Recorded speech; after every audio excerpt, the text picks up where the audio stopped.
السلام علیکم ورحمۃ اللہ وبرکاتہ۔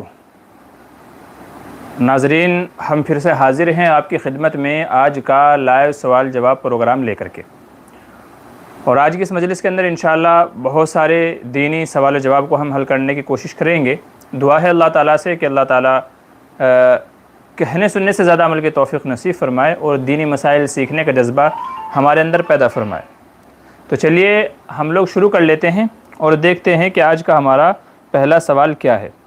بہت سارے وہ سوال کہ جو ہفتے بھر میں ہمارے بھائی بہن ہم سے پوچھتے رہتے ہیں، تو انشاءاللہ ان کو ہم لوگ پہلے حل کر لیتے ہیں اور پھر دیکھتے ہیں کہ کن بھائیوں کی طرف سے ہمیں کیا کیا سوال جواب بھیجے گئے ہیں۔ انشاءاللہ یہاں پہ بھی جو سوال جواب آئیں گے انشاءاللہ ان کو بھی حل کرنے کی ہم کوشش کریں گے۔ جی چلیے، پہلا آج کا سوال ہے، ہمارے بہت سارے بھائی بہن جو اس وقت حج عمرہ کے سفر پہ ہیں، ریاض الجنہ میں ایک نماز پڑھنے کا سسٹم ہے کہ آپ کو اس کے لیے اپوائنٹمنٹ لینا پڑتا ہے اپلیکیشن کے ذریعے سے۔ سوال اس میں بھائی کا یہ ہے کہ جی اگر ہمارا نمبر عصر کی نماز کے بعد آتا ہے، ریاض الجنہ میں نماز پڑھنے کا اگر ہم کو موقع ملتا ہے عصر کی نماز کے بعد میں، تو کیا ہم نفل نماز پڑھ سکتے ہیں؟ یاد رکھیے، عند الاحناف عصر کی نماز کے بعد میں نفل نماز نہیں پڑھی جا سکتی ہے، جیسا کہ بعض حدیث سے معلوم ہوتا ہے۔ تو عصر کے بعد نوافل ممنوع ہیں۔ تو اب ایسی صورت میں اگر ریاض الجنہ کا جو ہمارا ٹائم ہے وہ عصر کے بعد ہے، تو اب ہم کیا کریں؟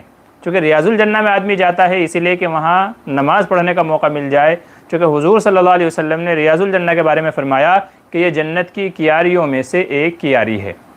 تو وہاں بندہ جائے گا نماز کے لیے اور عصر کے بعد کا وقت ہے، نفل پڑھ نہیں سکتا ہے، تو اب کریں تو کیا کریں؟ تو اس کا جواب یہ ہے کہ بے شک عصر کے بعد میں نوافل ممنوع ہے۔ اب ہمیں کرنا کیا ہے؟ تو ہم دو عمل وہاں پر کر سکتے ہیں۔ نمبر ایک تو یہ کہ آپ دعا مانگیں، آپ کو جو بھی ملتا ہے 20 منٹ 25 منٹ آدھا گھنٹہ جتنا بھی آپ کو ملتا ہے وہاں پر، تو آپ اس عرصے میں دعا مانگیں، آپ دعا مانگیں۔ دعاؤں کے بہت سارے فضائل ہیں۔ نبی کریم صلی اللہ علیہ وسلم نے ارشاد فرمایا الدعاء سلاح المومن، کہ دعا مومن کا ہتھیار ہے۔ الدعاء مخ العبادہ، دعا عبادت کا مغز ہے۔ دعا کے بہت سارے فضائل ہیں، تو آپ اپنی دنیاوی ضرورتیں، اخروی حاجات اور نجات کی دعائیں، یہ ساری دعائیں آپ مانگیں، امت کے حق میں دعائیں مانگیں۔ تو اگر آپ کا ریاض الجنہ میں عصر کی نماز کے بعد میں وقت آپ کو ملتا ہے، اپوائنٹمنٹ ملتا ہے، تو نمبر ایک تو یہ ہے کہ آپ دعا مانگیں۔ نمبر دو، اگرچہ نوافل پڑھنا منع ہے لیکن آپ قضاء عمری نماز ادا کر سکتے ہیں، قضا نماز آپ وہاں پر پڑھ سکتے ہیں جا کر کے۔ تو اگر زندگی میں آپ کی نمازیں قضا ہو گئی ہوں تو آپ ان کو 2 رکعت نماز، 4 رکعت نماز، جو بھی آپ کی جتنی بھی ہوں جیسی بھی ہوں، تو آپ قضا نماز پڑھ سکتے ہیں۔ یاد رکھیے کہ عصر کی نماز کے بعد میں نفل پڑھنا منع ہے، قضا نماز پڑھنا منع نہیں ہے۔ تو قضاء عمری کی نیت سے آپ کچھ نمازیں وہاں پر ادا کر سکتے ہیں، تو وہ بھی وہاں پر نماز پڑھنا کہلایا جائے گا۔ اب وہ ادا ہوں، قضا ہوں، نوافل ہوں، کچھ بھی ہوں، بہرحال نماز پڑھنا ریاض الجنہ میں پایا گیا تو انشاءاللہ اس کا ثواب اجر ہم کو ملے گا۔ تو یہ دو عمل کر سکتے ہیں وہ لوگ کہ جن کا ریاض الجنہ میں عصر کے بعد میں جو ہے نا نمبر آتا ہے، وہاں پر اپوائنٹمنٹ ان کا عصر کے بعد کا ہے، تو یہ دو عمل کر سکتے ہیں، پریشان ہونے کی ضرورت نہیں ہے۔ تو یہ دو کام کر لیجئے، تو انشاءاللہ جو وقت آپ کا وہاں گزرے گا وہ وصول ہو جائے گا، ٹھیک ہے۔ آگے چلیے، دوسرا سوال بھائی کا یہ ہے کہ اگر کسی کے رمضان کے روزے قضا ہو گئے ہوں، کسی کے رمضان کے روزے قضا ہو گئے ہوں اور وہ بعد میں کسی دن ان کو قضا کرنے کی نیت کرے، تو سوال یہ ہے کہ رمضان کے قضا روزے کی نیت رات سے کرنا ضروری ہے یا صبح میں بھی کر سکتے ہیں، فجر کے بعد میں، یا صبح 10 بجے 11 بجے تک کے بھی ہم روزے کی نیت کر سکتے ہیں، رمضان کے قضا روزے کی نیت؟ جواب اس کا یہ ہے کہ رمضان کے اگر قضا روزے کسی کے چھوٹ گئے ہوں، علماء فرماتے ہیں کہ صبح صادق سے پہلے اس کی نیت کرنا ضروری ہے کہ میں رمضان کے قضا روزے کی نیت کر رہا ہوں یا کر رہی ہوں۔ تو اگر رمضان کا قضا روزہ آپ رکھ رہے ہیں کسی بھی دن میں، تو پھر صبح صادق سے پہلے یعنی فجر سے پہلے قضا روزے کی نیت کرنا ضروری ہے۔ یاد رکھیے، اگر کسی کی آنکھ نہیں کھلی اور اس نے رات میں سوتے ہوئے بھی نیت نہیں کی تھی، اب صبح ہو گئی، فجر کا وقت ہو گیا، فجر کے بعد کا وقت ہو گیا، صبح 7 بج گئے، 8 بج گئے، اب آنکھ کھلی ہے، اب سو کر کے اٹھا ہے، اب اگر وہ نیت کرے گا روزے کی تو یہ نفل روزہ کہلائے گا، رمضان کا قضا روزہ نہیں کہلائے گا، رمضان کا قضا روزہ نہیں کہلائے گا۔ رمضان کا قضا روزہ جب ہی کہلائے گا کہ یا تو نمبر ایک آپ سوتے ہوئے رات میں نیت کر لیں کہ میرا کل صبح کا رمضان کا قضا کا روزہ ہے، تو آپ سوتے ہوئے نیت کر لیں، یہ سب سے بیسٹ آپشن ہے۔ اس صورت میں یہ ہوگا کہ اگر صبح میں آپ کی آنکھ نہیں بھی کھلی ہے نہیں بھی کھلی ہے تو چونکہ رات میں سوتے ہوئے نیت کر کے آپ سوئے تھے تو نیت پائی گئی صبح صادق سے پہلے پہلے، اس لیے یہ آپ کا قضا روزہ مان لیا جائے گا۔ یا تو نمبر 2 یہ ہے کہ آپ کو الارم لگانا پڑے گا اور صبح میں ایٹ لیسٹ بھلے ہی آپ 2 منٹ کے لیے جاگیں، صبح صادق سے پہلے، فجر سے پہلے 2 منٹ کے لیے جاگیں اور نیت کریں کہ میں روزہ رکھوں گا، کل جو ہے نا رمضان کا قضا روزہ رکھوں گا، پھر واپس سو جائیں۔ لیکن صبح صادق سے پہلے پہلے آپ کو نیت کرنا پڑے گا۔ تو اگر آپ نے نہ کسی نے رات میں سوتے ہوئے نیت کی، نہ صبح صادق سے پہلے نیت کی، بعد میں آنکھ کھل رہی ہے، سحری نہیں کی ہے، تو اب اگر کوئی نیت کرے گا تو وہ نفل روزہ کہلائے گا، قضا روزہ نہیں کہلائے گا۔ قضا روزہ تبھی کہلائے گا جب رات میں سوتے ہوئے نیت ہو یا صبح صادق سے پہلے پہلے نیت کر لے تو قضا روزہ کہلائے گا۔ جی ہمارے بہت سارے بھائی بہن ہیں جو سلام کر رہے ہیں، تو سبھی کے لیے السلام علیکم، سبھی کی طرف سے وعلیکم السلام ورحمۃ اللہ وبرکاتہ۔ چلیے اور دیکھ لیتے ہیں کہ ہمارے پاس اور کیا کیا سوال ہیں۔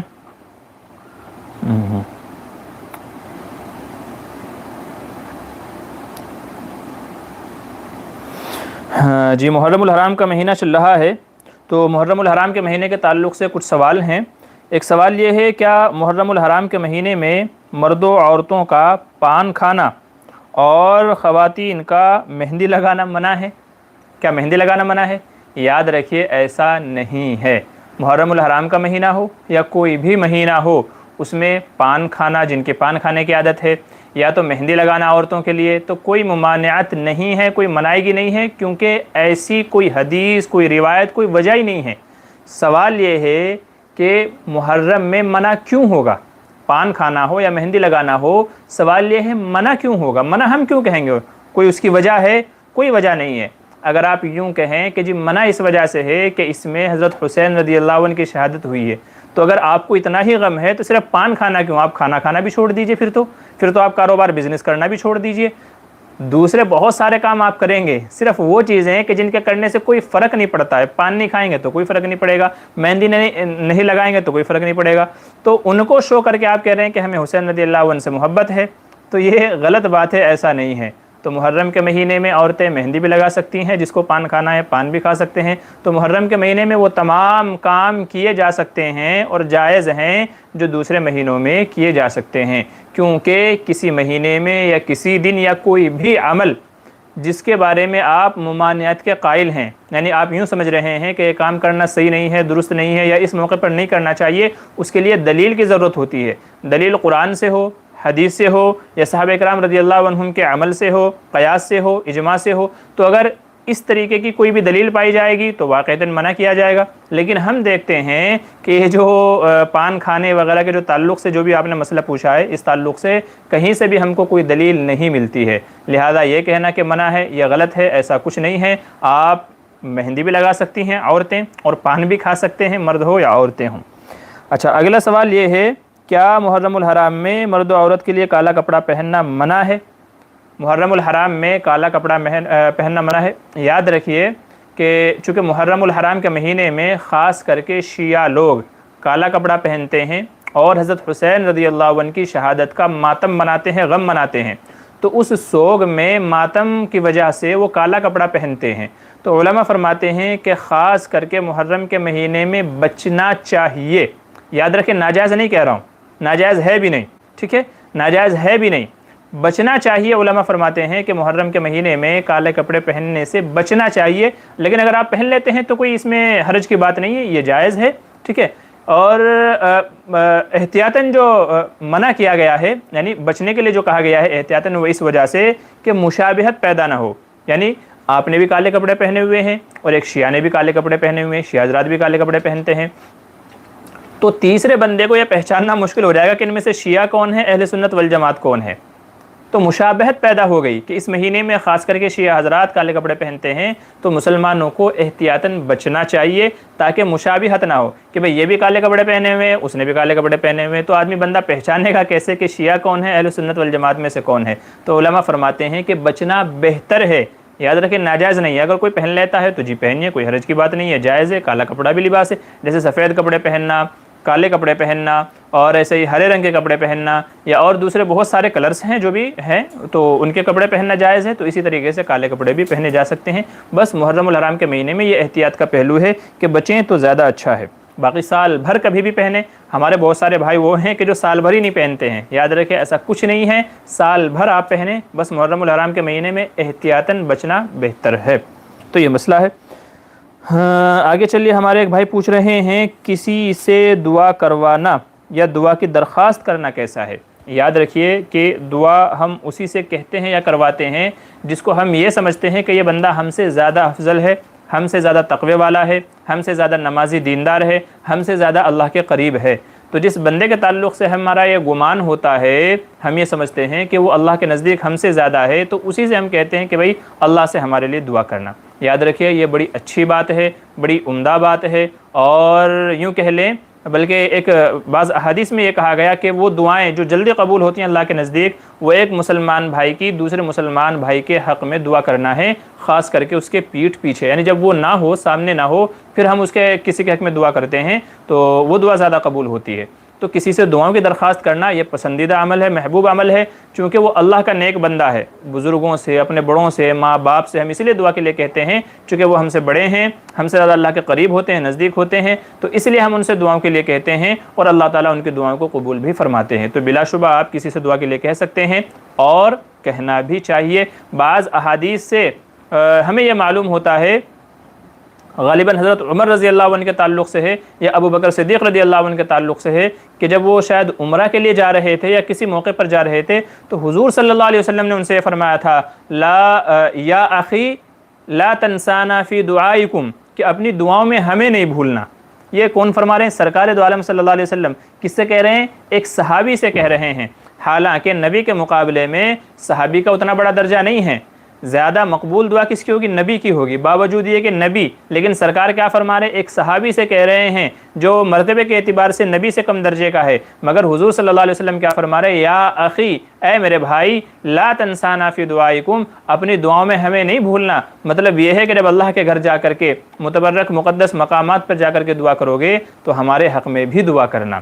تو حضور صلی اللہ علیہ وسلم سے ہمیں حدیث سے اس کا ثبوت ملتا ہے. تو ہم اپنے بھائیوں سے, دوستوں سے, بڑے بزرگوں سے دعاؤں کے لیے اگر ہم کہتے ہیں تو یہ بہت اچھا عمل ہے, پسندیدہ اور محبوب عمل ہے. تو بلا شبہ اس میں کوئی حرج کی بات نہیں ہے, کرنا چاہیے. اور اگر کوئی نہیں بھی کہے تو بھی ہمیں اپنے مسلمان بھائیوں میں ایک دوسرے کے حق میں دعا دینے کا رواج ہونا چاہیے کہ ہم ان کے حق میں دعائیں کریں. جی آگے چلیے. کیا کہہ رہے ہیں, آبشار, جھیل اور چشمے کا پانی پینا کیسا ہے؟ جی بلا شبہ جائز ہے. دیکھیں حدیث میں پانی کب ناپاک ہوتا ہے, پانی گندا کب کہلاتا ہے, پینے کے لائق کب نہیں ہوتا ہے, نبی کریم صلی اللہ علیہ وسلم نے 3 چیزیں بیان فرمائی کہ جس پانی کے اندر 3 صفتوں میں سے کوئی ایک صفت پائی جائے تو سمجھ لیجئے کہ وہ پانی ناپاک ہے, وہ پینے کے قابل نہیں ہے, وہ دھونے کے لائق نہیں ہے. ان میں سے فرمایا آپ نے, نمبر 1 کہ اس کا رنگ بدل جائے, پانی کا رنگ بدل جائے. نمبر 2 اس کے اندر سے بدبو آنے لگے. نمبر 3 اس کا مزہ چینج ہو جائے. مزہ یعنی پئیں آپ تو پانی کا جو ذائقہ ہے وہ نہ ہو بلکہ کسی اور دوسری چیز کا, یعنی کسی گندی ناپاک چیز کا آپ کو ذائقہ آنے لگے. تو فرمایا کہ اگر یہ 3 صفتیں آپ صلی اللہ علیہ وسلم نے ارشاد فرمائی, پانی کے اندر اس کا رنگ بدل جائے, اس کا ذائقہ بدل جائے, اور ایسے ہی رنگ, بو, ذائقہ, جی رنگ, بو اور ذائقہ, یہ 3 چیز اگر بدل جائیں تو پانی ناپاک کہلائے گا, ورنہ تو پانی پاک ہے. عموماً جو بہتا ہوا پانی ہوتا ہے, آبشار کا, جھیل کا, ندی نالوں کا اور پہاڑوں سے گرتا ہوا, ان کے اندر یہ صفتیں نہیں پائی جاتی ہیں. پانی ایک دم فریش ہوتا ہے, اچھا ہوتا ہے, عمدہ ہوتا ہے, اور بڑے بڑے تالابوں میں گندگی کا پتہ بھی نہیں چلتا ہے. تو اس لیے بلا شبہ پینا جائز ہے. ہاں اگر کوئی ندی, تالاب کوئی ایسا ہے کہ اس میں اتنی گندگی ڈالی گئی ہے کہ اس کے یہ اوصاف متغیر ہو گئے, صاف سمجھ میں آ رہا ہے گندا پانی ہے, اس میں سے بدبو آ رہی ہے, بالکل صاف دکھ رہا ہے, تو پھر اس کا نہیں پینا چاہیے. لیکن اگر پانی صاف ہے, کلیئر ہے, اور یہ تینوں چیزیں بھی اس کے اندر نہیں پائی جا رہی ہیں, تو پھر وہ کوئی بھی جگہ کا پانی ہو اس کو پیا جا سکتا ہے. جی آگے چلیے. کچھ اور ہمارے بھائی بہنوں کے کیا سوال ہے؟ ہاں, ایک بھائی کا سوال یہ کہ گانے کی طرز پر نعت پڑھنے کا کیا حکم ہے؟ یہ آج کل شعراء کے اندر بڑا چل رہا ہے کہ ان کو اپنا تو کوئی ٹیون ملتا نہیں ہے, جس ٹیون پر وہ کام کریں اور نعتیں بنائیں تو ایسا تو کوئی ان کو ٹون ملتا نہیں ہے. وہ کیا کرتے ہیں, گانوں کے طرز اور وہ ٹون اٹھا کر کے لے کر کے آ جاتے ہیں اور اس طرز پر نعتیں پڑھنا شروع کر دیتے ہیں. یاد رکھیے یہ سراسر ناجائز ہے. یہ سراسر ناجائز ہے، اور ہم نے یہ اپنی آنکھوں سے دیکھا ہے کہ لوگ جب اس طرح کی نعتیں پڑھتے ہیں تو سننے والوں کا ذہن آٹومیٹک اس گانے کی طرف چلا جاتا ہے، وہ سمجھ جاتے ہیں کہ یہ جو ٹیون چرائی ہوئی ہے کس گانے سے چرائی ہوئی ہے، تو گویا کہ آپ نے نعت پڑھ کر کے ان کے ذہن کو متوجہ کیا اس گانے کی طرف، نمبر ایک۔ نمبر دو یہ کہ نعت کے اندر یا حمد کے اندر اللہ تبارک و تعالیٰ کی تعریف ہو رہی ہوتی ہے، یا تو سرکار دو عالم صلی اللہ علیہ وسلم کی تعریف ہو رہی ہوتی ہے، تو سوال یہ ہے کہ اتنی بڑی ہستی، اتنی بڑی ذات کی آپ تعریف کر رہے ہیں، لیکن گانے ناپاک غلیظ اس طرز کے اوپر آپ اس نعت کو پڑھ رہے ہیں، تو یہ قطعاً زیبا نہیں ہے بلکہ یہ بے ادبی اور گستاخی کہلائی جائے گی۔ اس لیے علماء نے گانوں کے طرز پر نعت پڑھنے سے منع فرمایا۔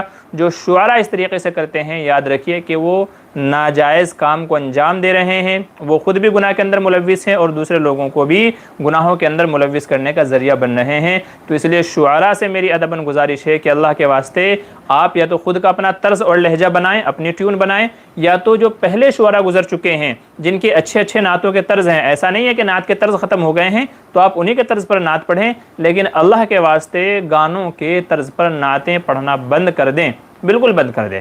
تو یہ گانوں کے طرز پر نعت پڑھنا جائز نہیں ہے، یہ اللہ اور اس کے رسول کی شان میں گستاخی بھی ہے، بے ادبی ہے، اور لوگوں کا ذہن جو اس گانے کی طرف جائے گا اس کا گناہ بھی سراسر آپ کے ذمے ہوگا۔ تب فیصلہ آپ نے کرنا ہے کہ آپ کو کیا کرنا ہے۔ چلیے ہمارے کچھ بھائی جو ہے وہ لائیو ہم سے کچھ سوال پوچھ رہے ہیں تو ان کو حل کر لیتے ہیں، پھر جو اور ہمارے پاس کچھ سوال جواب آئے ہوئے ہیں انشاءاللہ پھر ہم لوگ اس کو حل کریں گے۔ اللہ الصمد لم یلد ولم یولد ولم یکن له کفوا احد۔ جی مہر السلام علیکم مفتی صاحب۔ جی وعلیکم السلام۔ شمشاد فاطمہ السلام علیکم۔ جی وعلیکم السلام۔ نظام الدین انصاری وہ لوگ السلام علیکم مفتی صاحب، میں جڑ گیا ہوں، اچھا سیون بہار سے، مجھے آپ سے بات کرنا ہے ویڈیو کال پر۔ تو بھائی یہاں تو ویڈیو کال پہ بات نہیں ہوگی، ویڈیو کال کے لیے آپ دوسرے وقت میں بات چیت کیجیے گا، واٹس ایپ وغیرہ پہ آپ بات کیجیے گا یا آئیمو وغیرہ پر بات کیجیے گا تو بات چیت ہوگی۔ یہاں تو یہ صرف لائیو سوال جواب کا سیشن ہے، آپ مجھ سے دین سے ریلیٹڈ کوئی اپنا مسئلہ پوچھیں گے میں انشاءاللہ اس کا جواب دوں گا، ٹھیک ہے نظام بھائی۔ آگے چلیے شمشاد فاطمہ کہنے درود ابراہیم پڑھنے سے آپ صلی اللہ علیہ وسلم کو سلام پہنچے گا یا پھر سے درود شریف پڑھنا ہے؟ نہیں، درود ابراہیمی بھی اگر آپ پڑھتے ہیں تو یہ بھی آپ صلی اللہ علیہ وسلم کو معلوم پڑے گا۔ آپ فرشتے جو درود شریف حضور صلی اللہ علیہ وسلم تک پہنچانے پر مامور ہیں وہ یہ درود شریف کا نذرانہ لے کر کے حضور صلی اللہ علیہ وسلم کے پاس جائیں گے اور اس کے اندر سلام وغیرہ سب کچھ آ گیا ہے، تو درود ابراہیمی کافی ہو جاتا ہے، آپ کو الگ سے کوئی اور درود پڑھنے کی ضرورت نہیں ہے۔ باقی یہ آپ جتنے بھی درود پڑھیں گے، جتنے بھی آپ سلام پڑھیں گے، یہ آپ کے لیے باعث خوش نصیبی ہے، خوش قسمتی کی بات ہے، لیکن اگر آپ صرف درود ابراہیمی پر اکتفا کرتے ہیں تو یہ بھی آپ کے لیے کافی ہے۔ آگے چلیے کیو اے آفیشل السلام علیکم ورحمۃ اللہ وبرکاتہ۔ جی مفتی صاحب خیریت سے آپ؟ جی بھائی وعلیکم السلام ورحمۃ اللہ وبرکاتہ۔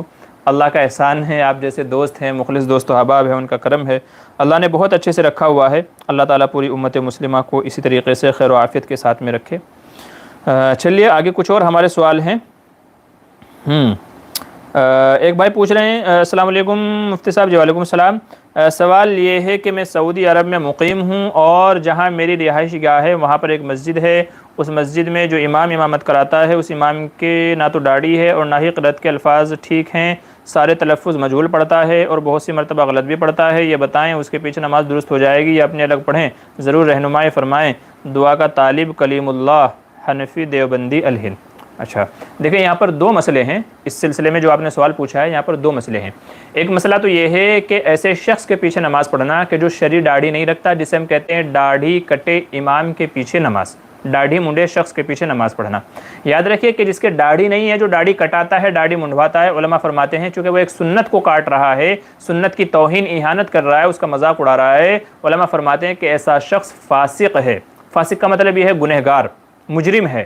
تو علماء فرماتے ہیں کہ داڑھی منڈے شخص کے پیچھے نماز پڑھنا مکروہ ہے، ٹھیک ہے، نماز پڑھنا مکروہ ہے، یعنی اس کے پیچھے نماز پڑھیں گے تو مکمل ثواب نہیں ملے گا، بلکہ ایسے شخص کو چاہیے کہ اس کو خود ہی نماز کے لیے آگے نہیں بڑھنا چاہیے۔ تو داڑھی منڈے امام کے پیچھے نماز کیا ہوتی ہے؟ مکروہ ہوتی ہے۔ ایک مسئلہ تو اس کے اندر یہ ہے، تو آپ ان کو سمجھائیں، ان سے کہیں کہ بھائی آپ نائب رسول ہیں، آپ مصلی پہ جا کے کھڑے ہو رہے ہیں، آپ لوگوں اور اللہ کے درمیان واسطہ ہیں، تو آپ کو چاہیے کہ آپ یہ چہرہ سنت سے سجا لیجئے، آپ داڑھی رکھ لیجئے۔ آپ ان کو سمجھائیں، اگر وہ نہیں سمجھیں تو پھر ان کو ان کے حال پر چھوڑ دیجئے۔ تو ایک مسئلہ تو یہ ہے۔ دوسرا مسئلہ یہ ہے کہ جی قراءت جو ہے وہ برابر نہیں ہے، مجہول تلفظ صحیح سے ان کی ادائیگی نہیں ہوتی ہے۔ تو سوال یہ ہے کہ ایسا شخص کہ جس کے تلفظ صحیح نہ ہوں، قرآن کے الفاظ صحیح نہ ہوں، تو کیا اس کے پیچھے نماز ہو جائے گی؟ اس کا جواب یہ ہے، علماء یہ فرماتے ہیں کہ اگر کسی شخص کی قراءت میں الفاظ کی غلطی ہے لہن جلی، لہن جلی کا مطلب یہ ہے کہ الفاظ ایسے غلط اور تروڑ مروڑ کر کے پڑھتا ہے کہ جس سے معنی بالکل بدل جاتے ہیں، الفاظ بالکل الٹے پڑ جاتے ہیں اور معنی و مفہوم مقصد اس کی تفسیر بالکل بدل جاتی ہے۔ علماء فرماتے ہیں کہ جو امام لہن جلی کی غلطی کرتا ہو، نہ خود اس کی نماز ہوگی نہ پیچھے والوں کی نماز ہوگی۔ تو اگر کسی امام کی قراءت میں لہن جلی والی غلطیاں ہیں، بڑی غلطیاں ہیں جس سے الفاظ بدل جاتے ہیں، ان کے معنی و مفہوم بدل جاتے ہیں، تو پھر نماز ہی نہیں ہوگی، نہ خود اس کی ہوگی نہ کسی دوسرے کی ہوگی۔ ٹھیک ہے، ایسے شخص کو امام نہیں بنانا چاہیے جب تک کہ وہ اس کے اوپر قابو نہ پا لے، اس کو صحیح نہ کر لے۔ امام ہے لیکن لہن جلی نہیں ہے بلکہ لہن خفی ہے۔ ٹھیک ہے، غلطیاں دو طرح کی ہوتی ہیں، ایک لہن جلی جیسے میں نے بتایا، دوسرے ہے لہن خفی۔ لہن کے معنی غلطی کے آتے ہیں، تو لہن خفی کا مطلب یہ ہے کہ الفاظ میں ہلکا پھلکا جو ہے گڑبڑی ہوتی ہے تلفظ میں، لیکن معنی نہیں بدلتے ہیں اس کے۔ جیسے سین کی جگہ شین پڑھ دیا، یا سین کی جگہ سواد کی آواز آ گئی، زال کی جگہ زا کی آواز آ گئی، زا کی جگہ جو ہے زال کی آواز آ گئی، ٹھیک ہے، سا کی جگہ سین کی، سین کی جگہ سا کی۔ تو اس طرح الفاظ میں ہلکا پھلکا رد و بدل ہوتا ہے، اور وہ بھی زبان کی وجہ سے ہوتا ہے کہ بھی زبان برابر اس کو ادا نہیں کر پا رہا ہے یا غلطی سے ہو گیا ہے۔ تو اگر الفاظ میں ایسی ہلکی پھلکی غلطی ہوئی ہے جبکہ معنی و مفہوم بالکل جو کہ تو رہتے ہیں، برابر ہوتے ہیں، تو پھر علماء فرماتے ہیں کہ اس کے پیچھے نماز ہو جائے گی۔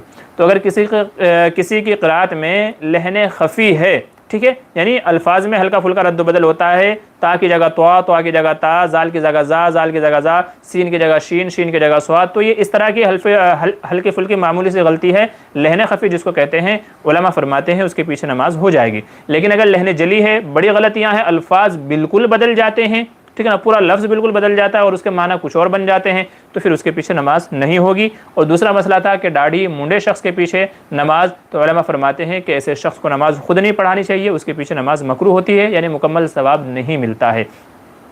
تو آپ سے مشورہ یہ ہے میرے بھائی جو آپ ریاض میں مقیم ہیں، کہ اگر آپ کے قریب میں کوئی اور دوسری ایسی مسجد ہے کہ جہاں پر باشرع امام ہے جس کی قرات وغیرہ صحیح ہے، تو پھر آپ وہاں جا کر کے نماز پڑھنے کا اہتمام کریں، وہاں نماز پڑھیں۔ اور اگر کہیں پاس میں ایسی مسجد نہیں ہے اور امام نمبر 1 تو داڑھی منڈا ہے، نمبر 2 لہن جلی غلطی کرتا ہے، لہن جلی، ٹھیک ہے نا، بڑی غلطی کرتا ہے، تو پھر آپ اس کے پیچھے نماز نہ پڑھیں، پھر آپ اپنی انفرادی نماز پڑھ لیں۔ اور اگر غلطی ہے لہن خفی ہے اور داڑھی منڈا بھی ہے، تو پھر یہ ہے کہ آپ اس کے پیچھے نماز پڑھ لیں۔ اس صورت میں نماز اگرچہ مکروہ ہوگی لیکن مسجد کا ثواب آپ کو مل جائے گا، جماعت کا ثواب آپ کو مل جائے گا۔ تو یہ میرا مشورہ ہے آپ کو اس سلسلے میں۔ اچھا، کچھ اور ہمارے بھائیوں نے سوال پوچھے ہیں، چلیے ان کو بھی دیکھ لیتے ہیں، پھر جو آج کی مجلس کے اندر ہمارے پاس اور کچھ سوال آئے ہوئے ہیں انشاءاللہ ان کو حل کرنے کی کوشش کریں گے۔ کہہ رہے ہیں کہ جی ہاں کوئی اچھا، اللہ آپ کو خوش رکھے جی، شکریہ، جزاک اللہ۔ شمشاد فاطمہ کا سوال ہے، قربانی پہلی بار کرنا چاہیے تو کیا آپ صلی اللہ علیہ وسلم کے لیے کریں یا اپنے لیے کریں؟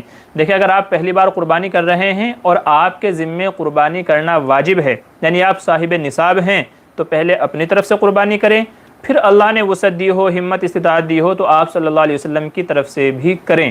اور اگر آپ نفلی قربانی کر رہے ہیں، آپ مالدار نہیں ہیں، صاحب نصاب نہیں ہیں، بلکہ ایسے ہی آپ خوشی میں قربانی کرنا چاہ رہے ہیں، تو پھر بہتر یہ ہے کہ آپ صلی اللہ علیہ وسلم کی طرف سے یہ قربانی کر دی جائے۔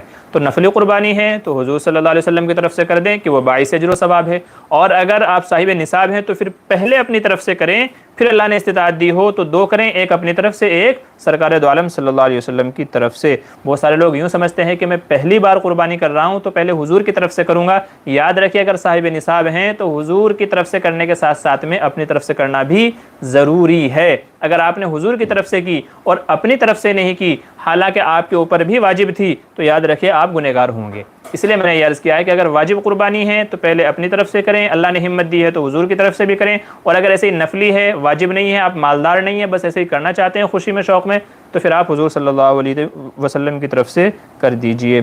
ابو سعید انصاری بڑے دنوں کے بعد میں جی کیا کہہ رہے ہیں، میں پریشان ہو گیا ہوں، مجھے پتہ نہیں چلتا کہ شیطان کا وسوسہ ہے کہ کچھ اور، کہ کچھ اور اس میں زندگی میں پاگل ہو گیا ہوں. دیکھیے آپ جو ہے نا، میں نے آپ کو پہلے بھی مشورہ دیا تھا، آپ اپنے علاقے کے کسی معتبر عالم دین کے پاس جائیں، ان سے اپنا اصلاحی تعلق قائم کریں، ان کے مجلس میں بیٹھیں، ان کے خانقاہ میں بیٹھیں، ان کے بیانات میں بیٹھیں، آپ کی جو بھی صورتحال ہے ان کے پاس جائیں. دیکھیں جب تک کہ آپ ڈاکٹر کے پاس نہیں جائیں گے، اپنی بیماری نہیں بتائیں گے، ان سے علاج نہیں کرائیں گے، تو ظاہر سی بات ہے کہ وہ زخم ناسور بن جائے گا، تکلیف آپ کی بڑھتی جائے گی. تو اس لیے آپ ان سے رابطہ کریں. یہ اللہ والے یہ اسی لیے ہوتے ہیں. اب انبیاء تو ہے نہیں، نبی تو ہے نہیں کہ جو آپ کی اصلاح کریں گے یا آپ کو بتائیں گے، رہنمائی کریں گے. ان کی جگہ یہ علماء ہیں. اور حدیث میں آپ صلی اللہ علیہ وسلم خود فرما کر کے گئے ہیں، العلماء ورثۃ الانبیاء، کہ علماء نبیوں کے وارث ہیں. تو آپ ان علماء کے پاس جائیں، ان بزرگان دین کے پاس جائیں، تو انشاءاللہ یہ آپ کی بیماری پکڑیں گے، اس کا علاج بھی کریں گے، آپ کی اصلاح بھی کریں گے، اور جو بھی وسوسے، جو بھی چیزیں آپ کی آ رہی ہیں انشاءاللہ وہ دور ہو جائیں گی. تو جب تک کہ آپ اصلاحی تعلق کسی سے قائم نہیں کریں گے، مجھے یہ لگتا ہے کہ شاید اس کا حل نہیں ہوگا. آپ وظیفے پڑھیں گے، قرآن پڑھیں گے، لیکن پھر بھی آپ کو وسوسے آئیں گے. کیوں؟ کیونکہ آپ کے اوپر کوئی رہبر نہیں ہے، کوئی گائیڈ، رہنما نہیں ہے جو برابر آپ کی اصلاح کرتا رہے اور آپ کو سمجھاتا رہے. تو اس لیے آپ کسی عالم دین سے اپنا اصلاحی تعلق قائم کر لیجئے. جی سلیم خان کہہ رہے ہیں، سائنہ شیخ السلام علیکم، مفتی صاحب کیا یوٹیوب چینل لڑکیاں نہیں بنا سکتی ہیں؟ تو کیا چھوٹے بچے کا چینل بنا سکتے ہیں؟ جی آپ مجھے یہ بتائیں کہ لڑکیاں تو نہیں بنا سکتی ہیں. میں نے پچھلے ہفتے اس سلسلے میں بات کی تھی. چونکہ مرد ہوتے ہیں نا، ان کے اندر حرام خوری کی عادت ہوتی ہے. تو وہ کیا کریں گے، جہاں دیکھیں گے لڑکی کا چینل ہے اس پہ میسج کریں گے، بات چیت کرنے کی کوشش کریں گے، اور طریقے سے ان سے قریب ہونے کی کوشش کریں گے. تو خیر میں نے پچھلے ہفتے کے آپ میرا بیان دیکھ لیجئے اور وہ لائیو سوال جواب دیکھ لیجئے، اس میں نے کافی وضاحت کی ہے. تو اس لیے بہتر یہ ہے کہ عورتیں اس سے دور ہی رہیں. علماء نے منع کیا ہے کہ عورتیں یوٹیوب چینل بنائیں، اس پہ اپنے نعتیں اپلوڈ کریں یا ویڈیوز اپلوڈ کریں، جو بھی چاہے اپلوڈ کریں، علماء نے منع فرمایا ہے. آپ پوچھ رہے ہیں بچے کے تعلق سے، میرا سوال یہ کہ بچے سے آپ کیا کرائیں گے؟ جو چینل آپ بنانا چاہ رہے ہیں، بچے سے آپ کیا شو آف کروائیں گے؟ بچے کو کیا ضرورت ہے یوٹیوب پہ چینل بنانے کی؟ وہ کیا بیان کرے گا، کیا کرے گا وہ؟ تو میں یہ سمجھتا ہوں کہ ابھی سے بچے کو یہ چیز اس طرف لے کر کے آنا اور اس کی ویڈیوگرافی وغیرہ کرنا یہ مناسب نہیں ہے. بلکہ آگے چل کر کے ایسا دیکھا گیا ہے، ایسے بہت سارے بچے ہیں جن کو کم عمری میں فیم مل گیا، پھر وہ نہ تعلیم کے رہے نہ کہیں اور کے رہے، بس وہ اسی کے شہرت کے چکر میں پاگل ہو گئے ہیں اور وہ اسی کے شہرت کے چکر میں لگے ہوئے ہیں، اور بس یہ ہے کہ ان کی دیکھا دیکھے دوسرے بچے بھی برباد ہو رہے ہیں. تو ظاہر سی بات ہے کہ بھئی علماء نے ویڈیوگرافی کی یا یوٹیوب وغیرہ مسئلے مسائل کی وہ ضرورت کی حد تک اجازت دی ہے. اس کے لیے علماء اپنا بیان کر رہے ہیں، یا کچھ انفارمیشن آپ کو دینی ہے، کچھ بتانا ہے، ضروری چیزیں ہیں، تو اس کے لیے دوسرے لوگ موجود ہیں. بچے سے آپ کیا کرانا چاہیں گے، مسئلہ یہ ہے. تو میں سمجھتا ہوں کہ بچہ تو شاید میرے خیال سے کوئی اس طرح کا کام نہیں کر پائے گا کہ جسے جواز کے دائرے میں رہ کر کے اجازت دی جائے. ہاں اگر آپ وضاحت کریں کہ بھئی مسئلہ کیا ہے، کیا کیوں بنانا چاہتے ہیں، بچہ کیا کرے گا، کیا دکھائے گا، تو پھر انشاءاللہ اس کے بعد بات چیت کی جا سکتی ہے کہ بھئی کیا مسئلہ اس کا ہے. ٹھیک ہے، بہرحال فی الحال تو یہی سمجھ میں آ رہا ہے کہ اس کی کوئی ضرورت نہیں ہے. حذیفہ نہیں، حفیظہ بیگم کہہ رہے بھائی جان ہماری امام کتنے ہیں؟ امام کتنے ہیں؟ دیکھیے ویسے تو بہت سارے ایسے علماء بزرگان دین گزرے ہیں کہ جن کو ہم امام کہتے ہیں. اصل میں امام کا مطلب ہوتا ہے پیشوا.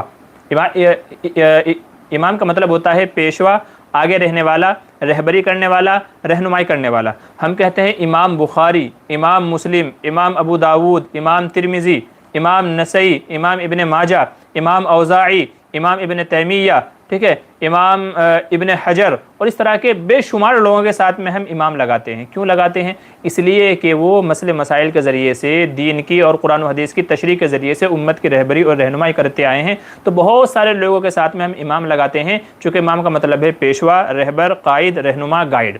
ٹھیک ہے. البتہ امت کے اندر جو یہ امام کا سلسلہ ہے، تو اس سلسلے میں 4 بڑے اماموں کو جن کی تقلید امت کرتی ہے. تقلید کا مطلب یہ ہے کہ ان اماموں کے ذریعے سے قرآن و حدیث کو سمجھتی ہے. ٹھیک ہے. وہ بڑے 4 امام ہیں، 4 امام ہیں بڑے، جن میں امام ابو حنیفہ رحمۃ اللہ علیہ جو سب سے بڑے ہیں، عمر کے اعتبار سے بھی، علم و صلاحیت کے اعتبار سے بھی. نمبر 2 پر ہے امام مالک رحمۃ اللہ علیہ. نمبر 3 ہے امام شافعی رحمۃ اللہ علیہ. نمبر 4 ہے امام احمد ابن حنبل رحمۃ اللہ علیہ. تو یہ 4 بڑے امام ہیں جنہیں امام کہا جاتا ہے. اور جب بھی ہم کہتے ہیں کہ بھئی آپ کس امام کے ماننے والے ہیں، تو ہمارا مطلب یہی ہوتا ہے کہ ان بڑے 4 اماموں میں سے آپ کس امام کے پیروکار ہیں، مقلد ہیں، کس کے اعتبار سے آپ قرآن و حدیث کو سمجھنا چاہتے ہیں. یاد رکھیے امام ماننے کا مطلب یہ نہیں ہے کہ ہم قرآن و حدیث کو چھوڑ کر کے صرف ان کی بات مان رہے ہیں۔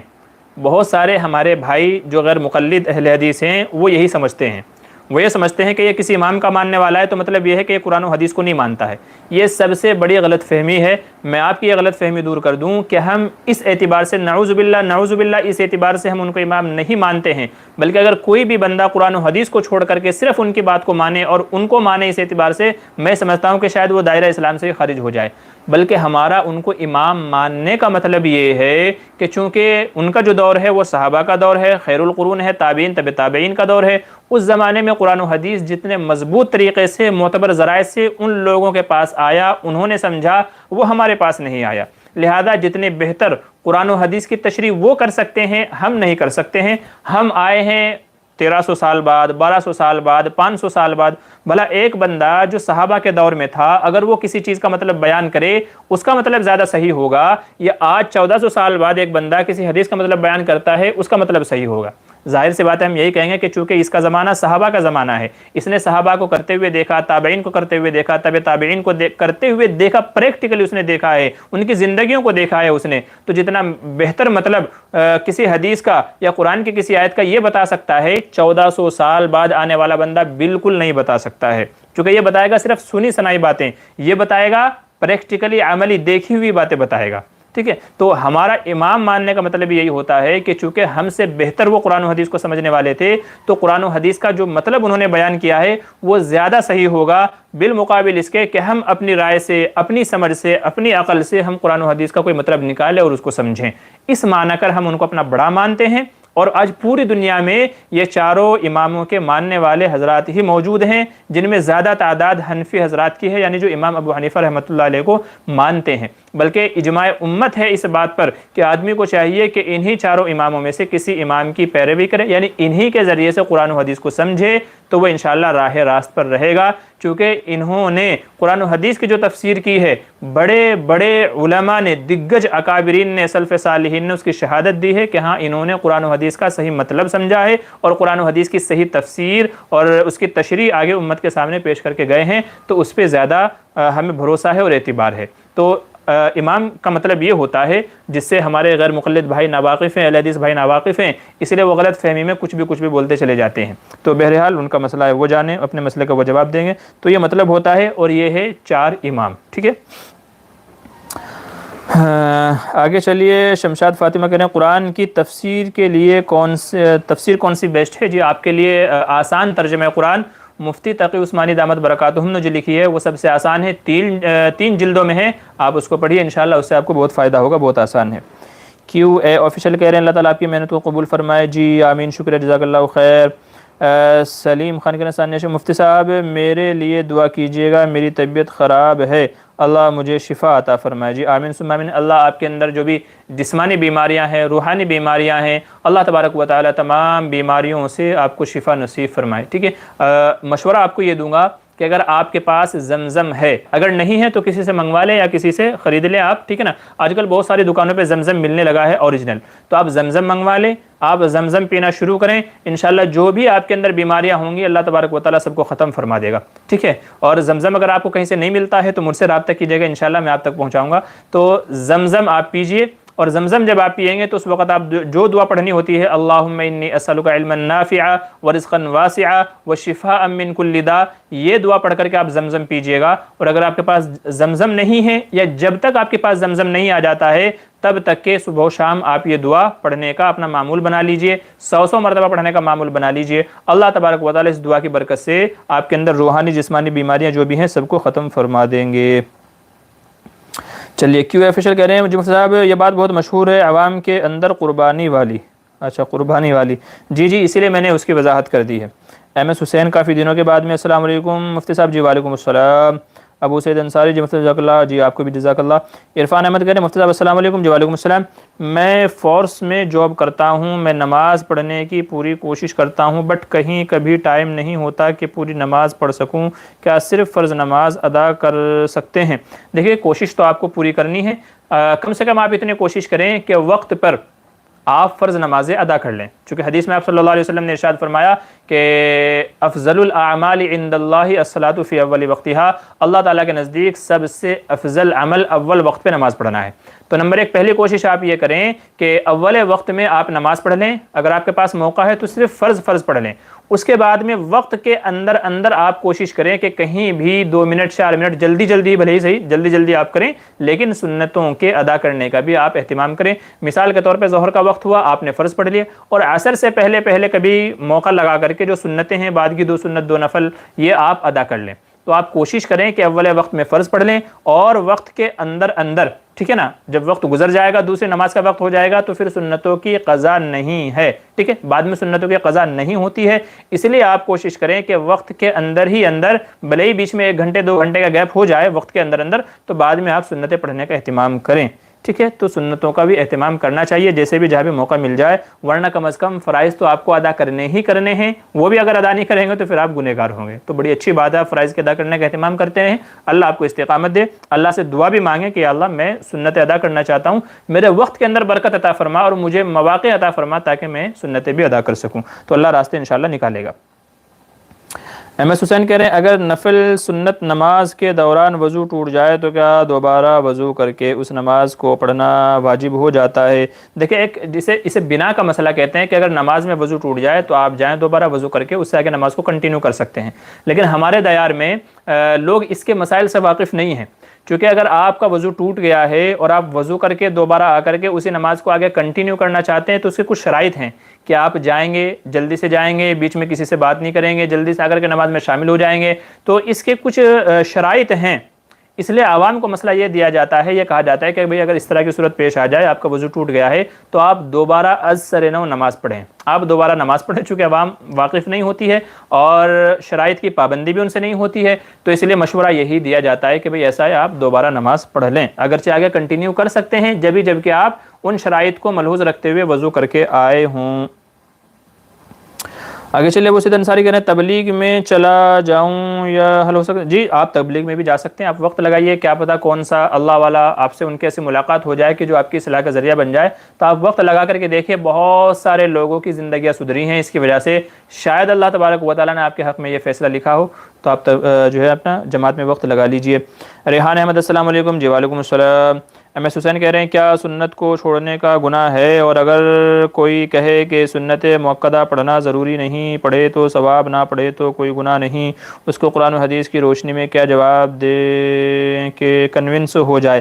دیکھیے جو سنت مؤکدہ ہیں ان کا درجہ واجب کے قریب ہے۔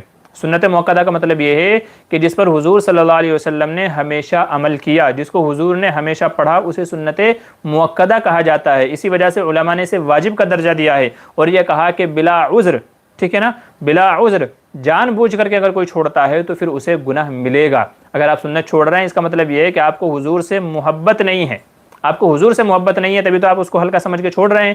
اگر آپ کو حضور سے محبت ہوتی تو سنت مؤکدہ چھوڑیے، آپ تو سنت غیر مؤکدہ بلکہ نوافل بھی آپ پڑھنے کا اہتمام کریں گے جب آپ کو حضور سے محبت ہو جائے گی۔ تو سنت مؤکدہ چھوڑ رہے ہیں اس کا مطلب یہ ہے کہ حضور کی اہمیت آپ کے دل میں نہیں ہے، چونکہ سنت کا مطلب یہ ہے کہ حضور صلی اللہ علیہ وسلم نے اس کام کو کیا ہے، اور وہ عمل جسے ہمیشہ کیا ہو تو بھلا اسے کوئی کیسے چھوڑ سکتا ہے؟ اس لیے سنت مؤکدہ پڑھنے کا اہتمام کرنا چاہیے، سنت مؤکدہ کے چھوڑنے پر گناہ ہے۔ آگے چلیے کیا یہ زاہد النساء السلام علیکم۔ جی وعلیکم السلام ورحمۃ اللہ۔ ریحان احمد کہہ رہے ہیں سوال عاشورہ کا ہے، عاشورہ کا ایک ہی روزہ رکھا جائے تو کیا غلط ہوگا؟ آج کے دور میں مشابہت کا کوئی چانس نہیں ہے؟ دیکھیں غلط نہیں ہے، ایک روزہ رکھنا بھی غلط نہیں ہے، کوئی اگر صرف ایک رکھنا چاہے تو ایک بھی رکھنا جائز ہے، البتہ افضل یہ ہے، بات سمجھ رہے ہیں آپ، دونوں میں فرق ہے، افضل یہ ہے کہ 2 دن کا رکھا جائے، 9 کا یا 10 کا یا 10 اور 11 کا، ٹھیک ہے۔ یہ الگ بات ہے کہ بھئی آج کے دور میں چانس ہے نہیں ہے، اس کو آپ چھوڑ دیجئے۔ جب حضور صلی اللہ علیہ وسلم نے ارشاد فرمایا کہ بھئی 1 دن پہلے کا رکھو یا 1 دن بعد میں رکھو، ٹھیک ہے، تو بس ہمیں اس کے مطابق عمل کرنا ہے، وہ چانس ہو یا نہ ہو۔ جہاں تک بات آپ چانس کی کر رہے ہیں، آج بھی یہودیوں میں، عیسائیوں میں وہ لوگ کہ جو مذہبی ہیں، جو پوپ ہیں، پادری ہیں، جو بہت مذہبی کٹر جو لوگ ہیں، ان کے اندر آج بھی ان کے مذہب مسلک کو لے کر کے بڑی شدت پائی جاتی ہے اور وہ ان چیزوں پر پابندی سے عمل کرتے ہیں، بھلے ہی وہ 1% ہی کیوں نہ ہو۔ صرف 1% ہی کیوں نہ ہو، لیکن ان میں آج بھی وہ رسم و رواج، وہ چیزیں موجود ہے، پائی جاتی ہیں۔ اس لیے آپ کا یہ کہنا کہ جی آج نہیں پائی جاتی ہے، چانس نہیں ہے، یہ غلط ہے، یا تو آپ واقف نہیں ہیں۔ ایسا نہیں ہے، چانس تو کہیں نہ کہیں ہے، ٹھیک ہے؟ تو اس کی وجہ سے بھی بچنا چاہیے۔ البتہ یہ ہے 2 روزے رکھنا زیادہ افضل ہے ایک کے مقابلے میں، لیکن اگر کوئی ایک رکھنا چاہے تو اسے ایک بھی رکھنا چاہیے۔ یہ بہرحال یہ ناجائز نہیں ہے، بلکہ باعث اجر و ثواب ہے۔ تو بہتر تو وہی ہے کہ عاشوراء کے 2 روزے رکھے جائیں، لیکن اگر ایک رکھا جائے تو بھی کوئی حرج کی بات نہیں ہے، جائز ہے انشاءاللہ۔ جو ایک رکھے گا 1 کا ثواب ملے گا، جو 2 رکھے گا 2 کا ثواب ملے گا، 3 رکھے گا تو 3 کا ثواب ملے گا۔ اس لیے بعض علماء ہمارے یہ فرماتے ہیں کہ بہتر افضل یہ ہے کہ 3 روزے رکھے جائیں، 9 کا بھی، 10 کا بھی، 11 کا بھی، 9 کا، 10 کا، 11 کا 3 روزے رکھے جائیں، تاکہ 3 روزے رکھنے کا بندے کو ثواب ملے۔ اور اگر کسی کی آنکھ نہ کھلے یا کوئی نہ رکھنا چاہے طبیعت کی وجہ سے یا کسی دوسرے عذر کی وجہ سے، یا ایسے ہی نہ رکھنا چاہے تو کوئی بات نہیں، آپ ایک رکھ لیں، انشاءاللہ 1 کا ثواب ملے گا۔ تو جو جتنا رکھے گا اتنا اس کو ثواب ملے گا، ٹھیک ہے؟ زاہد النساء کہہ رہے ہیں میری بہن 3 ماہ سے ہاسپٹل میں ہے، برین ٹیومر جو سرجری ہوا ہے، اب تک وہ کچھ بول نہیں سکتی، بہت پریشان ہیں، پلیز دعا فرمائیں۔ جی اللہ ان کے ساتھ میں خیر و عافیت کے فیصلے فرمائے، ٹھیک ہے، اور ان کو شفائے کاملہ عاجلہ دائمہ مستمرہ نصیب فرمائے۔ میں آپ کو بھی یہ مشورہ دوں گا کہ آپ ان کو زمزم پلائیں، بھلے ہی چمچ کے ذریعے سے یا کسی اور دوسرے ذریعے سے، اگر زمزم پلانا ممکن ہے تو آپ ان کو زمزم پلائیں، ٹھیک ہے، آپ ان کو زمزم پلائیں۔ اور نبی کریم صلی اللہ علیہ وسلم سے جو بہت ساری بیماریوں سے حفاظت کے لیے دعائیں منقول ہیں، آپ ان مسنون دعاؤں کا اہتمام کریں۔ آپ وہ دعائیں پڑھ کر کے ان کے اوپر دم کرتے رہیں، پھونک مارتے رہیں، ان کو جھاڑتے رہیں، تو انشاءاللہ ان مسنون دعاؤں کی برکت سے بہت جلدی اللہ تبارک و تعالی ان کو شفا نصیب فرمائیں گے، ٹھیک ہے؟ اسی میں سے ایک دعا یہ ہے، اللہم انی اسألک العفو والعافیہ فی الدنیا والآخرہ، یہ دعا پڑھنے کا معمول بنا لیں۔ اسی کے ساتھ میں استغفار ہے، استغفر اللہ العظیم الذی لا الہ الا هو الحی القیوم واتوب الیہ، یہ دعا پڑھ کر کے دم کر دیں۔ اسی کے ساتھ میں درود شریف ہے، اللہم صلی علی محمد النبی الامی وعلی آلہ وسلم تسلیما، یا درود ابراہیمی۔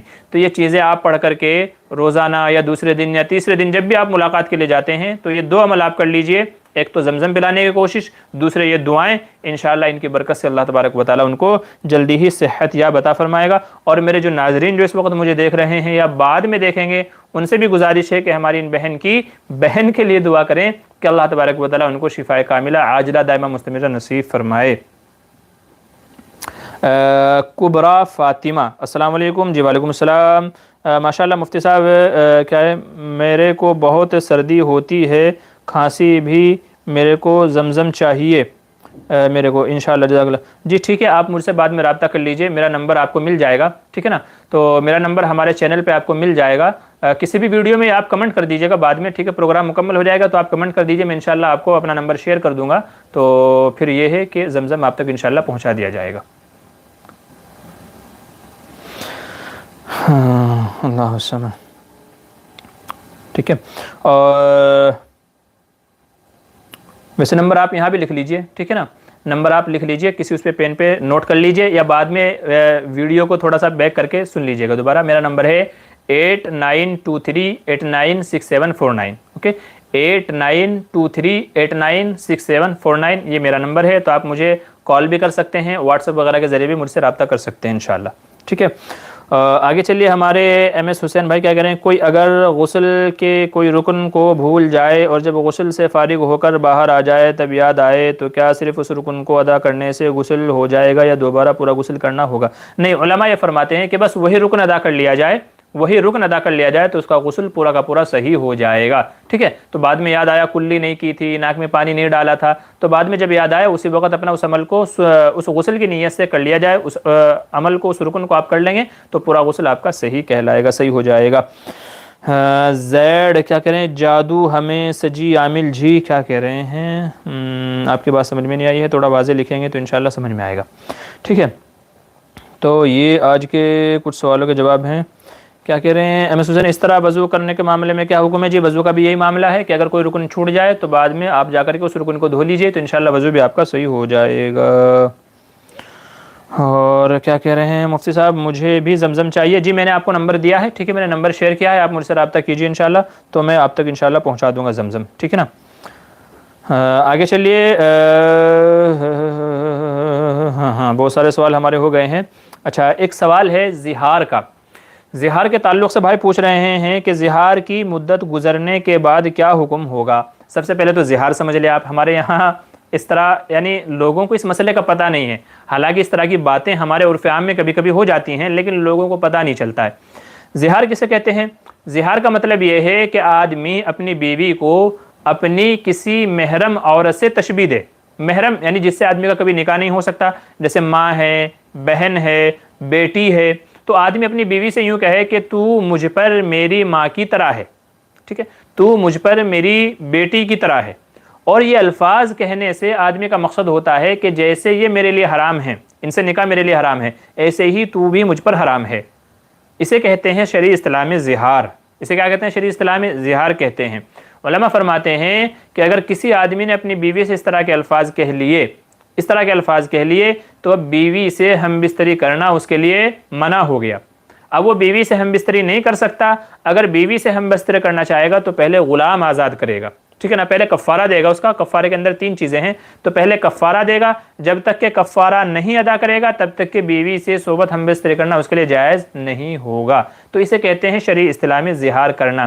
دیکھیں آج ہمارے یہاں ایک رواج ہے. ہمارے یہاں بہت سارے لوگ یوں کہتے ہیں میری ماں چپ ہو جا، ٹھیک ہے، اس طرح کے الفاظ کہہ دیتے ہیں. میری ماں چپ ہو جا، تو میری ماں مت بن، میری ماں کیوں بن رہی ہے، اس طرح کے الفاظ کہہ دیتے ہیں.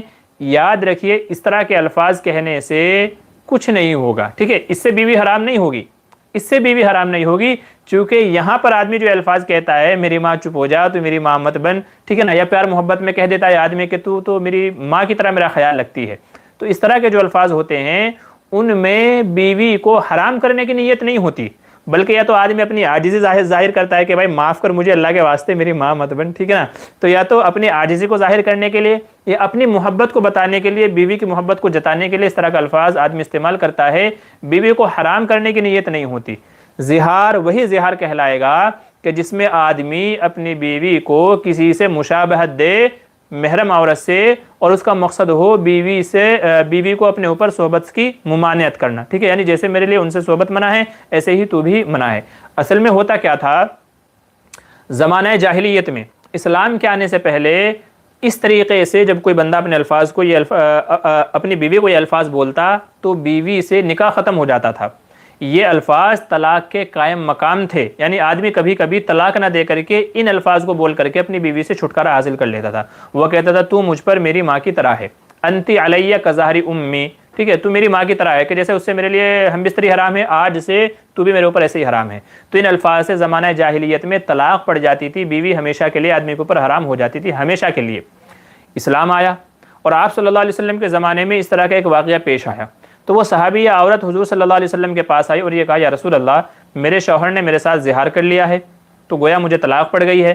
اب میں بڑھاپے کی عمر میں ہوں، اگر انہوں نے مجھے ان الفاظ سے طلاق دے دی ہے تو آپ یہ بتائیے مجھے میں کیا کروں، میں کہاں جاؤں، کس کے سہارے رہوں؟ میں بوڑھی عورت اگر اس کے گھر میں نہیں رہوں گی تو کہاں رہوں گی، میں کہاں جاؤں گی میں؟ تو اس عورت نے آ کر کے آپ صلی اللہ علیہ وسلم سے شکایت کی. تو چونکہ اس وقت تک زہار کے بارے میں کوئی حکم نازل نہیں ہوا تھا تو آپ صلی اللہ علیہ وسلم خاموش رہے، یہاں تک کہ اللہ تبارک و تعالیٰ کی طرف سے احکام نازل ہوئے. قد سمع اللہ قول التی تجادلک فی زوجہا وتشتکی الی اللہ. یہ قرآن کریم کے الفاظ نازل ہوئے کہ اللہ نے اس عورت کی بات سن لی، وہ پریشان عورت، وہ بوڑھی عورت جو آپ سے شکایت کرنے آئی تھی، اللہ نے اس کی بات سن لی اور پھر زہار کے حکام نازل فرمائے اور یہ کہا کہ زہار سے طلاق تو نہیں پڑے گی. پہلے زمانہ جاہلیت میں طلاق کا جو کانسیپٹ چل رہا تھا اس کو ختم کر دیا کہ زہار سے طلاق تو نہیں پڑے گی. البتہ اگر کوئی اپنی بیوی کے لیے یہ الفاظ کہہ دیتا ہے تو بیوی سے صحبت منع ہے جب تک کہ کفارہ ادا نہ کر دے، چونکہ اس نے غلط کام کیا ہے، اس نے گناہ کیا ہے، اس کو اس طرح کے الفاظ نہیں بولنے چاہیے تھے. تو اب جب تک کہ وہ کفارہ ادا نہیں کر دے گا تب تک کہ بیوی سے صحبت نہیں کر سکتا ہے.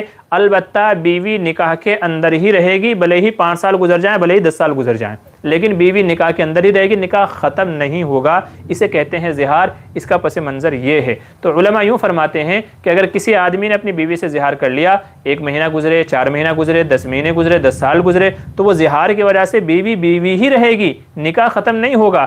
البتہ اگر شوہر چاہتا ہے کہ بیوی سے ہم بستری کرے تو چونکہ زہار کے الفاظ بول چکا ہے تو اب پہلے کفارہ ادا کرنا ہوگا اس کے لیے، ٹھیک ہے۔ اور باقی میں نے بتایا کہ جو ویسے ہی بول دیتے میری ماں چپ ہو جائے، میری ماں رہنے دے، میری ماں مت بن، اس طرح کے الفاظ بولتے ہیں، اس سے کچھ فرق نہیں پڑے گا، نہ کوئی کفارے کی ضرورت ہے، نہ کسی چیز کی ضرورت نہیں ہے، کیونکہ یہ الفاظ ہم اس نیت سے نہیں بولتے ہیں، ٹھیک ہے۔ یہ جواب ہو گیا ہے، ٹھیک ہے۔ اچھا آپ ٹھیک ہے، زہار کا کفارہ انشاءاللہ پھر کسی اور ویڈیو کے اندر آپ کو بتا دیں گے کہ زہار کا کفارہ کیا ہے، چونکہ بھی بہت سارے ہمارے بھائیوں کے سوال آ رہے ہیں تو انشاءاللہ ہم ان کو حل کر لیتے ہیں۔ اور ہمارا پروگرام سمجھے کتنا ٹائم ہو گیا ہے، 49، تو 10 منٹ اور ہیں ہمارے پاس میں، 10 منٹ اور ہمارا پروگرام رہے گا، موسٹلی 1 گھنٹے کا ہمارا پروگرام رہتا ہے، اس کے بعد میں انشاءاللہ یہ پروگرام فنش کر دیں گے۔ پھر ہمارے جن بھائیوں بہنوں کے سوال جواب رہ جائیں گے انشاءاللہ ان کو اگلے ہفتے ہم سالو کریں گے۔ اچھا آپ سے عرض کر دوں کہ آپ سے گزارش ہے آپ خود بھی ہمارا یہ چینل سبسکرائب کر لیں اور اپنے دوست و احباب فیملی والوں کو بھی ہمارا یہ چینل ضرور سبسکرائب کروائیں، تاکہ اس طرح کے دینی مسائل وہ بھی سنیں سمجھیں، دینی معلومات ان کو حاصل ہو، نماز روزے قرآن وغیرہ کے تعلق سے ان کو بھی صحیح معلومات حاصل ہو اور وہ بھی دین کے مسائل پر صحیح عمل کریں۔ تو آپ خود بھی سبسکرائب کریں، اپنے بھائی بہنوں سے دوسرے فیملی والوں سے بھی سبسکرائب کروائیں۔ چلیے سلیم خان مفتی صاحب مجھے، اچھا جی آپ کا تو ہو گیا ہے۔ کبرا فاطمہ کہنے دعا میں یاد رکھیے گا ہمارے لیے اور امت مسلمہ کے لیے، جزاک اللہ خیر۔ جی اللہ پوری امت مسلمہ کے حالات کو درست فرمائے، سب کی مدد فرمائے، سب کے مسائل کو آسان فرمائے اللہ تعالیٰ۔ کیا کہہ رہے داماد سے پردہ کرنا چاہیے، زاہد النساء کا سوال ہے۔ جی نہیں، داماد سے پردہ نہیں ہے، داماد محرم کے اندر آتا ہے، ٹھیک ہے، تو محرم سے پردہ نہیں ہوتا، تو داماد محرم ہے اس سے پردہ نہیں ہے۔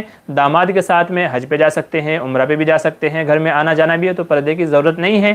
البتہ علماء فرماتے ہیں کہ اگر ساس بھی جوان ہے اور داماد بھی جوان ہے، ساس بھی جوان ہے داماد بھی جوان ہے، تو پھر احتیاط کرنی چاہیے، کہیں ایسا نہ ہو کہ شیطان بہکا دے اور گمراہ کر دے، تو اگر دونوں جوان ہیں تو پھر احتیاط رکھنی چاہیے۔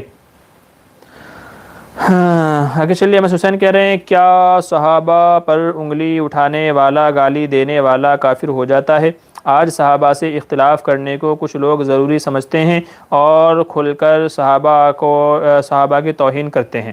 دیکھیے جہاں تک کہ میرے علم میں ہے کہ صحابہ کو گالی دینے والے کے اوپر علماء نے کفر کا حکم تو نہیں لگایا ہے، ان کی توہین کرنے پر کفر کا حکم تو نہیں لگایا ہے، البتہ ایسے شخص کو فاسق و فاجر مانا ہے اور اہل سنت والجماعت سے خارج مانا ہے کہ ایسا شخص اہل سنت والجماعت سے خارج ہے، باہر ہے، اور ایسے شخص کی گواہی بھی قبول نہیں ہوگی جب تک کہ وہ توبہ نہ کر لے۔ تو صحابہ کو گالی دینا یہ بہت بڑا گناہ ہے۔ آپ صلی اللہ علیہ وسلم نے ایک مسلمان بھائی کو گالی دینے سے منع فرمایا، سباب المسلم فسوق، فرمایا مسلمان کو گالی دینا کفر ہے، جائے کہ صحابہ کو گالی دی جائے، بلکہ حدیث میں صحابہ کو گالی یا برا بھلا کہنے سے آپ صلی اللہ علیہ وسلم نے منع فرمایا، اور یہ فرمایا لا تسبوا اصحابی، میرے صحابہ کو برا بھلا نہ کہو، میرے صحابہ پر طعن و تشنیع مت کرو۔ کیوں؟ کیونکہ اللہ تبارک و تعالیٰ نے تمام صحابہ کے حق میں فرمایا رضی اللہ عنہم ورضوا عنہ، کہ اللہ تمام صحابہ سے راضی ہو گیا۔ ہر وہ بندہ جسے صحابی ہونے کا شرف حاصل ہے وہ اللہ کے نزدیک بخشایا ہے۔ علماء کا متفق علیہ مسئلہ ہے کہ ایک ادنا صحابی کا مقام بھی اس امت کے بڑے بڑے متقیوں زاہدوں سے بڑھ کر ہے، بڑے بڑے متقیوں سے بڑھ کر کے ایک صحابی کا مقام ہے۔ تو صحابی چاہے وہ کتنے ہی چھوٹے درجے کا ہو، ٹھیک ہے، لیکن پوری امت سے افضل ہے، لہذا اپنے سے افضل شخص کو طعن و تشنیع کرنا، اس کو توہین دینا، اس سے اختلاف کرنا، یہ ساری چیزیں قطعاً درست نہیں ہیں۔ علماء نے منع کیا ہے، ایسے شخص پر اگر کوئی کرتا ہے اس کی بدبختی ہے، اس کی محرومی ہے، اس کو جلدی سے جلدی توبہ کرنی چاہیے۔ علماء نے اس کو اہل سنت والجماعت سے خارج قرار دیا ہے، ٹھیک ہے، البتہ میرے علم کے مطابق اس کے اوپر کفر کا فتویٰ نہیں لگایا ہے، ٹھیک ہے۔ آگے چلیے، بھائی کھانے کا لیٹ ہو رہا ہے جی، حسیب ماجرا ہیں، اچھا جی بالکل آپ چلے جائیے، کوئی مسئلہ نہیں ہے، مجھے بھی کھانے کے لیے جانا ہے، گھر پہ دعوت ہے، بس میں بھی جا ہی رہا ہوں، ٹھیک ہے۔ ریحان السلام علیکم، جی بے شک، جی ٹھیک ہے، شکریہ۔ بلکہ چلیے جو ہے نا ہم لوگ ایم ایس حسین کیا کہہ رہے ہیں، بس میں بھی چل ہی رہا ہوں، 2-4 منٹ کا اور ہمارا یہ پروگرام ہے، انشاءاللہ پھر آپ بھی فری ہیں کھانے کے لیے، اور اگر کوئی جانا چاہے تو بلا شبہ وہ جا سکتا ہے، کوئی حرج کی بات نہیں ہے، ٹھیک ہے۔ ہر ہفتے انشاءاللہ ہمارا یہ پروگرام رہے گا، تو آپ اس میں شرکت کر لیا کریں، جو بھی آپ کے ذہن میں سوال ہو پوچھ لیا کریں، مگر یاد رکھیے کہ آپ کے سوال پوچھنے کا مقصد علم میں اضافہ ہو، صحیح بات جاننا ہو، ٹھیک ہے نا، بحث و مباحثہ نہ ہو، اور امتحان لینا مقصد نہ ہو کہ دیکھیں اس مولانا صاحب کو کچھ آتا ہے کہ نہیں آتا ہے، ٹھیک ہے، تو اللہ کے واسطے یہ خراب فاسد نیتیں نہ ہوں، بلکہ اپنی اصلاح دین کے بارے میں معلومات ہو، ٹھیک ہے۔ لیکن اگر آپ پہلے سے کوئی مسئلہ جانتے ہیں تو پھر برائے کرم مجھ سے نہ پوچھیں یا کسی سے بھی نہ پوچھیں۔ جب آپ جانتے ہیں تو پھر فالتو کا سوال کیا کرنا، ٹھیک ہے۔ تو آپ پوچھیں، ضرور پوچھیں، لیکن تبھی پوچھیں جب آپ کو معلوم نہ ہو، آپ اپنے علم میں اضافہ چاہتے ہوں۔ صرف کسی کو آزمانے کے لیے، بحث و مباحثے کے لیے آپ سوال ہرگز نہ کریں۔ جی کون ہے بھائی؟ راہ نجات کہہ رہے ہیں مفتی صاحب آپ کے سوال جواب کی ویڈیو اپنے چینل پر اپلوڈ کرنا چاہتا ہوں، آپ کی اجازت ہے؟ جی بالکل اجازت ہے، آپ بلا تکلف ہماری ویڈیوز کو اپنے چینل پہ اپلوڈ کر دیں، انشاءاللہ اس میں آپ بھی بلکہ صدقہ جاریہ کا حصے دار بنیں گے کہ آپ کے ذریعے سے جو لوگ بھی ہماری ویڈیوز دیکھ کر کے مسئلے مسائل سیکھیں گے اس کا ثواب انشاءاللہ آپ کو ملے گا۔ تو آپ کو فل اجازت ہے۔ میں نے پہلے بھی کبھی کہا تھا کہ ہماری ویڈیوز اگر کوئی اپنے چینل پہ اپلوڈ کرتا ہے تو انشاءاللہ ہماری طرف سے کبھی کوئی کاپی رائٹ اس کو نہیں آئے گا۔ آج کل یہ ایک سسٹم چل پڑا ہے کاپی رائٹ کا، مطلب میری ویڈیو میری ہے، بس میں ہی کماؤں گا، اس کو بس یہ میرے ہی ہونے چاہیے، کوئی اس کو حاصل نہیں کر سکتا ہے، ٹھیک ہے۔ تو ایسا نہیں ہے، ہم نے فل اجازت دے رکھی ہے کہ جس کو ویڈیو اپلوڈ کرنی ہو وہ کر دے، بس صرف ایک شرط ہے، بس صرف ایک شرط یہ ہے کہ ویڈیو جیسی ہے ویسے ہی اپلوڈ کرے، اس میں ایڈیٹنگ کر کے غلط نہ کرے، مطلب ویڈیو کو اس طریقے سے ایڈٹ نہ کرے کہ لوگوں کے پاس غلط میسج جائے۔ جیسے بھی رمضان میں ہماری ایک ویڈیو استنجا کے تعلق سے تھی، وہ بڑی وائرل ہوئی ہے، تو اس میں کسی دھوکے باز خائن نے ویڈیو کو اس طریقے سے ایڈٹ کیا ہے، اس طریقے سے اس نے ویڈیو کو ایڈٹ کیا ہے کہ وہ ہمارے اوپر اعتراض لازم آ رہا ہے اور ایک مذاق بنا کر کے اس کا رکھ دیا ہے۔ تو اس لیے آپ سے عرض یہ کروں گا کہ ویڈیو میں کسی قسم کی ایڈٹ نہ کریں، خیانت نہ کریں، باقی آپ کو فل اجازت ہے، آپ ویڈیو اپلوڈ کر سکتے ہیں، کوئی بھی ویڈیو آپ اپنے چینل پر اپلوڈ کر سکتے ہیں، انشاءاللہ ہماری طرف سے کبھی آپ کو کوئی کاپی رائٹ نہیں آئے گا، کوئی اسٹرائک ہماری طرف سے نہیں آئے گا، ٹھیک ہے۔ چونکہ ہمارا مقصد یہ ہے کہ دین کی باتیں، دین کے مسائل جتنے زیادہ لوگوں تک پہنچ سکے، بڑی اچھی بات ہے، میرے لیے بھی صدقہ جاریہ ہے، آپ کے لیے بھی صدقہ جاریہ ہے۔ کیا کہہ رہے ہیں ایم ایس حسین؟ کیا امام ابو حنیفہ رحمۃ اللہ علیہ کی کوئی بک ہے جس میں مسئلے مسائل لکھے ہوئے ہوں؟ کیا نام ہے بک کا؟ جی ایک کتاب ہے شرح عقائد، غالباً شرح عقائد ہے یا عقیدۃ الطحاویہ، ایسی کوئی کتاب میرے ذہن سے بھی نکل رہا ہے۔ تو یہ مین کتاب ہے جو عقائد کے تعلق سے امام ابو حنیفہ رحمۃ اللہ علیہ کی لکھی ہوئی ہے، یہ شرح عقائد ہے میرے خیال سے، نام میرے ذہن سے نکل رہا ہے ابھی، ٹھیک ہے۔ تو ان کی یہ لکھی ہوئی کتاب ہے۔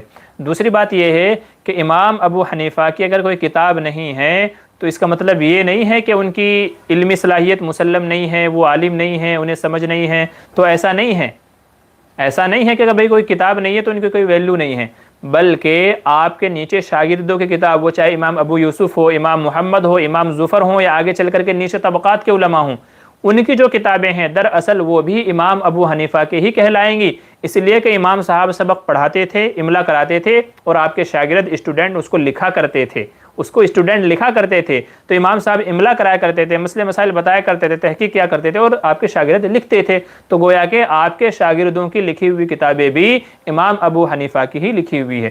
دوسری بات یہ ہے کہ امام صاحب کو شاید میں سمجھتا ہوں کہ اس طرف دھیان بھی نہیں گیا کہ بعد میں آنے والی امت یہ اعتراض میرے اوپر کرے گی کہ جی آپ کی کوئی کتاب نہیں ہے تو لا چلو میں کتاب لکھ لیتا ہوں، ان کو تو ذہن میں بھی نہیں ہوگا۔ حضرت تاجر بھی تھے اور آپ کی علمی مجلس سے حلقہ لگا کرتے تھے، تو کہاں آدمی کتاب لکھنے بیٹھے گا؟ اس سے بہتر یہ تھا کہ آپ مجلسوں میں بیان کرتے تھے، سکھاتے تھے، آپ کے شاگرد لکھتے تھے، تو اس لیے آپ مطمئن تھے کہ میں جو علم سکھا رہا ہوں، بتا رہا ہوں، پڑھا رہا ہوں، وہ محفوظ ہے اور میرے شاگرد اس کو لکھ رہے ہیں۔ تو میں سمجھتا ہوں کہ اگر ان کو اندازہ ہو جاتا کہ بعد میں آنے والی امت کچھ جاہل قسم کے لوگ یہ سوال کریں گے کہ جو ان کی کوئی کتاب نہیں ہے تو ہم ان کو امام نہیں مانیں گے، تو شاید ان کی ایک دو نہیں ہزاروں کتابیں ان کی ملتی، اگر ان کو یہ اندازہ ہو جاتا تو۔ لیکن چونکہ کتاب لکھنا یہ کسی کی علمی صلاحیت کی دلیل نہیں ہے، کتاب لکھنا کسی کی علمی صلاحیت کی دلیل نہیں ہے کہ جس نے جتنی زیادہ کتابیں لکھی وہ اتنا بڑا علامہ ہے، ایسا نہیں ہے۔ امت میں ایک دو نہیں سینکڑوں ہزاروں ایسے بڑے بڑے اللہ والے گزرے ہیں کہ جن کی علمی صلاحیت مسلم ہے، آگے ان کے ہزاروں کی تعداد میں شاگرد ہیں، ٹھیک ہے۔ تو یہ ہے مسئلہ۔ میرے چینل کی تشہیر ہو سکتی ہے مفتی صاحب، مہربانی ہوگی، جزاکم اللہ خیر الجزا۔ GQA آفیشل یہ ہمارے بھائی ہیں، تو آپ ان کے چینل پہ وزٹ کر لیجئے، میرے جو بھی ناظرین ہیں سبسکرائب ہیں، میں ان سے گزارش کروں گا کہ وہ ان بھائی کے بھی ہمارے چینل کو جا کر کے وزٹ کر لیں، اور اگر آپ کو پسند آتا ہے، ان کی ویڈیوز آپ کو اچھی لگتی ہیں، باتیں اچھی لگتی ہیں، تو آپ سبسکرائب کر لیجئے گا ان کو۔ کیا حضرت امام ابو حنیفہ رحمۃ اللہ علیہ تابعی تھے؟ جی ہاں تابعی تھے، اور باقاعدہ اس کے اوپر علماء نے کتابیں لکھی ہیں، ان کتابوں میں آپ کو دلائل مل جائیں گے۔ آج گوگل کا زمانہ ہے، آپ گوگل پہ دیکھ لیجئے، انشاءاللہ وہاں بھی آپ کو مل جائے گا۔ تو تابعیت امام ابو حنیفہ، ٹھیک ہے، تو امام ابو حنیفہ رحمۃ اللہ علیہ تابعی تھے، اس کے اوپر آپ کو انشاءاللہ دلائل مل جائیں گے۔ بشیر مہر السلام علیکم مفتی صاحب کیسے ہو؟ جی وعلیکم السلام، اللہ کا احسان کرم ہے، بڑی دیر کر دی، مہرباں آتے آتے ابھی آپ آئے ہیں کہ جبکہ پروگرام کو مکمل کرنے کا وقت آ گیا ہے۔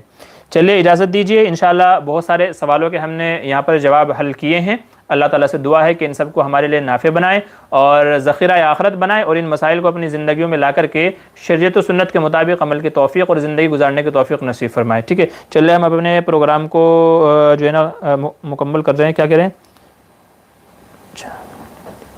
اچھا ٹھیک ہے، ہاں بھائی کیو اے آفیشیل آپ اپنے چینل کا لنک ڈال دیجئے تاکہ دوسرے لوگ وہاں تک پہنچ سکیں، ٹھیک ہے، آپ کے چینل کا وزٹ کر سکیں۔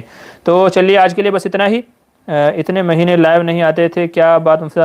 جی کچھ تقاضے چل رہے تھے پچھلے تقریباً 6-7 مہینے سے، کچھ تقاضے چل رہے تھے، کچھ عمرہ وغیرہ کا بھی مسئلہ چل رہا تھا، تو چونکہ ابھی ہم نے عمرہ کا ٹور اینڈ ٹریولز کا کام شروع کیا ہے، تو اسی میں بہت سارے گروپ گئے ہیں ماشاءاللہ، بہت سارے حاجی ہمارے ذریعے سے گئے ہیں، تو ٹور وغیرہ کے اسی کے اندر تھوڑا سا میں بزی تھا، جس کی وجہ سے میں یہ اپنا جو لائیو سوال جواب تھا ہمارا وہ نہیں کر پایا ہوں۔ تو آپ میں سے بھی اگر کوئی شخص عمرہ کے لیے جانا چاہے تو وہ ہم سے رابطہ کر سکتا ہے، نمبر میں نے شیئر کر دیا ہے آپ کو، ٹھیک ہے، تو وہ عمرہ کے لیے اللہ کے گھر کی زیارت کے لیے اگر جانا چاہے، معتبر ٹور کے ذریعے سے جانا چاہے، مکمل رہنمائی کے اندر اگر جانا چاہے تو وہ ہم سے رابطہ کر لیجئے گا انشاءاللہ۔ وہ ہندوستان کے کسی بھی کونے میں ہو، دلی سے بھی فلائٹ جاتی ہے، لکھنؤ سے بھی جاتی ہے، جو ہے بامبے سے بھی جاتی ہے، تو کوئی اگر حج عمرہ پہ جانا چاہے تو وہ انشاءاللہ ہم سے رابطہ کر سکتا ہے، اور یہ بھی انشاءاللہ گارنٹی ہے کہ جو مناسب قیمت ہوگی، سب سے کم قیمت ہوگی انشاءاللہ، اس میں آپ کو بہتر سے بہتر طریقے سے آپ کو بھیجا جائے گا۔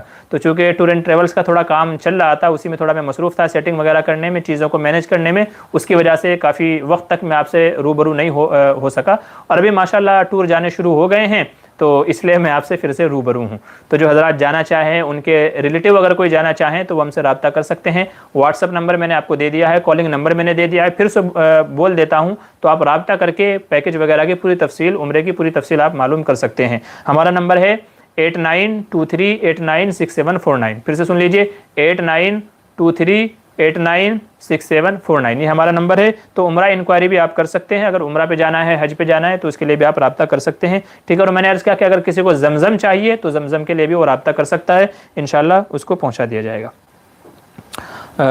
میری بیوی گالیاں نکالتی ہے، بھائی اس کو سمجھائیں، کیا کریں گے؟ دیکھیں بیوی گالیاں دیتی ہے، بدتمیز ہے، تو سمجھانے بجھانے سے ہی کام ہوگا، اس کے گھر والوں کو بتائیں، ان کو سمجھائیں، ٹھیک ہے، یا بڑے بزرگوں کو بیچ میں ڈال کر کے ان کو سمجھانا چاہیے، گالی دینا اچھی بات نہیں ہے۔ کئی بار سمجھا چکا ہوں، نہیں مانتی ہے، بھائی اللہ سے دعا کریں اور صبر کریں کہ انشاءاللہ اللہ تعالیٰ آپ کو اسی پر اجر و ثواب عطا فرمائے گا، ٹھیک ہے۔ تو فی الحال تو یہی مشورہ دوں گا۔ تو چلیے اپنا یہ پروگرام بند کر لیتے ہیں، چونکہ کافی وقت ہو گیا ہے، آپ لوگوں کے بھی تقاضے ہوں گے، میرا بھی تقاضا ہے کھانے کا، ٹھیک ہے۔ تو چلتے ہیں انشاءاللہ، پھر اگلے ہفتے ملاقات ہوگی، حیات باقی ملاقات باقی، تب تک کے لیے خدا حافظ، السلام علیکم ورحمۃ اللہ وبرکاتہ۔